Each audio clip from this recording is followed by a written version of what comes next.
Awalnya coba-coba, akhirnya jadi langganan. Aha di dia nu teresep sebelah. Pasti moal ayahnya, ieu teh cari tanah tos masak, rek tuang ngeriung. Tapi asa gara riung kene, jol kapikiran hayang jajan. Ieu mah nganternya, indungna mangke we sesana. Biasana mah sok pesen lewat chat lamun hayang seblak teh. Ngan ieu mah hayang bari jalan-jalan we, da budak hayang milih langsung. Tuh pertopingan nage can komplit da teka pasar. Biasana mah pinu sagala aya.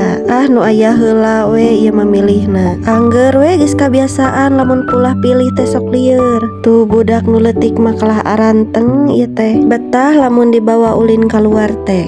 Budak nu gede mah sibuk ieu nuang sebelah. Bener teu kuatna teh. Pas di jalan aya nu ngaliwat, naon eta teh hayam gitu. Hayam kalkun ciga namanya. Teu karaos tos dugi deui da rusuh ieu teh uihna. Bisi hujan da tos pararoe. Da ayeuna mah hujanna kasorenakeun. Ti jam 4 teh geus hujan. Matak pantes ayeuna mah lamun keur hujan teh jajana seblak. Tuh meni menggodat kieu seblakna ge.